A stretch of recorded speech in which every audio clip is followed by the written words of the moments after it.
Hi, in this video I want to talk about taking things for granted. In that sense that we give away our authority to something, somebody, and we accept that, we take it for granted. This is common all over the world. And we can either give away our authority or we can be pushed in a direction where we will give away our authority. I want to start off with a very kind of specific example which has to do with giving birth. For example, in Mexico, nearly half of the women who give their first labor or give birth to their first child do it through C-section. In Sweden, they are, just promoting the sort of natural birth. They can aid with, ways of reducing the pain. They can also offer to cut up a bit, if it gets too tight, and they can also do C-section, but they promote this sort of natural way of doing it. And for example, in Bosnia-Herzegovina, they actually cut up a bit beforehand, so when the sort of vagina, if it cracks open or something, it won't do it down to the rectum area, but it will sort of go along that little crack they did. I mean, the cut up basically. With this said, I want to tell you, my point is how so many people do things through whatever way some group of authorities decided that giving birth should be. That's why it looks so different. That's why, for example, in Sweden they are promoting breastfeeding, because a healthy mom has a healthy milk and the baby gets everything it needs. The milk is adapting to the temperature. If it needs to get cooler, it stays kind of cooler. If it's colder, it sort of gets warmer. So yeah, it's very it's so mysterious in a sense. And in other parts of the world, for example, Hong Kong, they have a lot more hectic lifestyle, so everything is cut short and faster. And all of that is taken for granted. You don't have any debates, going on, like which method is the best or the most, which one has the most benefit for, the child, the mother, and so on. But everyone has their own version. So, for example, that's the way that we give away authority, because nobody's debating that, nobody's discussing it. That doesn't have to be a debate, but just an open discussion. And further examples could be when I say the speed of light. We get that kind of big number per second, and we have this idea of speed. But how was it measured? How is it measured today? What does it mean?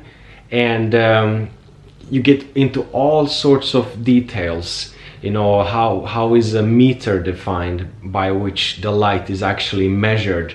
Go and look into it, because there are so many ideas and concepts we take for granted. For example, why do I encounter so many people that if you have any kind of political discussion, which is basically let's put some ideas on the table, they often get it like, this is too left, this is too right, this is in the center. Where did that parameter come into our minds, basically? Is it practical? Is it necessary? Is it relevant in the 21st century?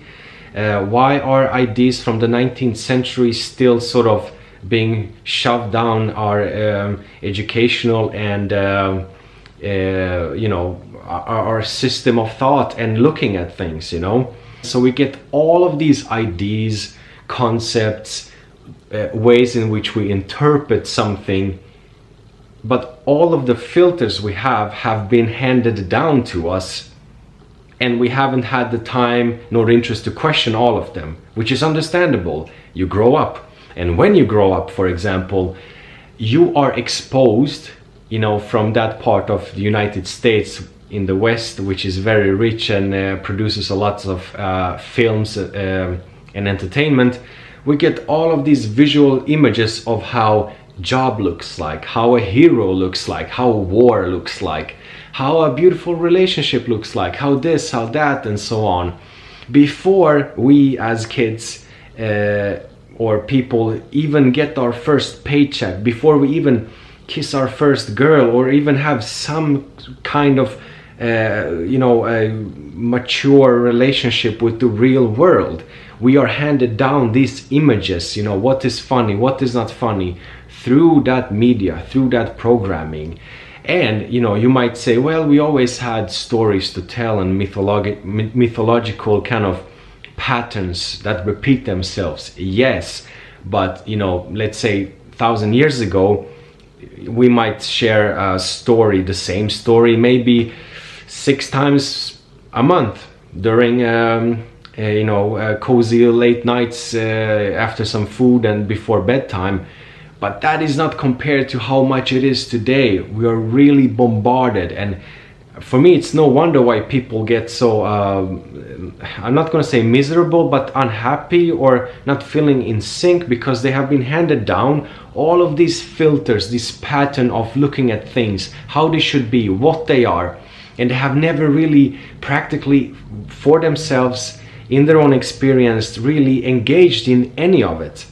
But we have this sort of vision of how it will should be or ought to be, in a sense that is inevitable, but we have no discussion on what we are actually exposing our kids to, what we are exposing mothers who give birth to, which method is the best. Should we do C-section for everybody? What's the best method? Why this is relevant for me today, and why am I making this video? Because it is very interesting for myself, and I'm not pushing any ideas here, I'm just talking about the sort of mental method. You go back to the fundamental principles of yourself, your mind, your heart, your gut, if you have the time. If you don't, take the time, and you go from start. What is it that I know? What is that I can explain? What is it that I use in my everyday life which I just repeat and take for granted? Now, of course, we all do that. It's practical. You have a business relationship, you have personal relationships, so you can't be deep minding, going into very narrow philosophical thoughts every time with everyone. But if you take the time, you can go back and you can realize, oh, I'm using this concept, this idea. What is it? And you go into it, and then by your questioning or your kind of healthy skepticism, or just wanting to find out what it is, how it works, whatever that might be, you might gain more insight and understanding of, wow, so this is how it really worked, and wow, this is how the people who came up with that actually got to that conclusion. And another reason why I'm sort of making this video, it has to do with kids, of course, because I have 2 kids. One is really sort of picking up speed and learning and so on. So when I explain things and the way you sort of engage with kids, you sometimes really have to go back to the first step, and by sort of explaining to them, you're also relearning or re-looking at things. And so yeah, I mean, everybody ought to, if they can, have the time, take the time to question their ideas, their concepts. Why do you think this is good? Who taught you? Why do you think this piece of food is good for you? Why do you think this and that? What are the numbers, the statistics, the definitions you're using? Really, do you have any grasp for them, other than the mental kind of taking it for granted because you chose some authority over a different kind of authority, and it was your choice? We all have choice. It's a free world. Not really, but yeah, anyway.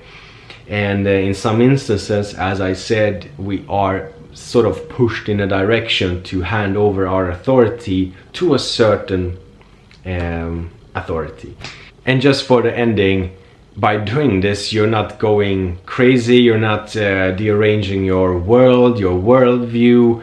You're just taking responsibility of taking a second look at what you have been told, what you have taken for granted through your own experience, you know, and sort of try to connect them to see where the definition comes from, where your ideas come from. And that goes for all ideas. And even at the times when we might think we are kind of smart and critical, we're using a certain kind of filter. So if one dares to have the honesty to actually look at that filter, you will learn so much.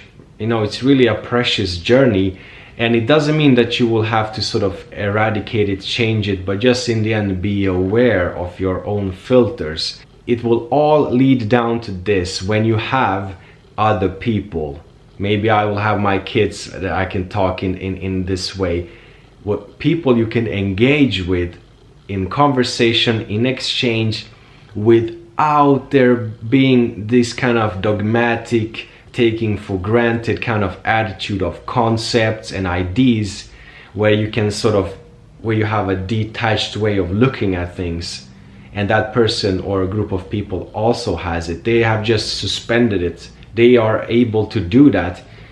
That's a very kind of special way of actually exchanging experiences, ideas, and communicating with people, which is rare, and it's not to be found in schools and most workplaces and most groups of people and families and so on.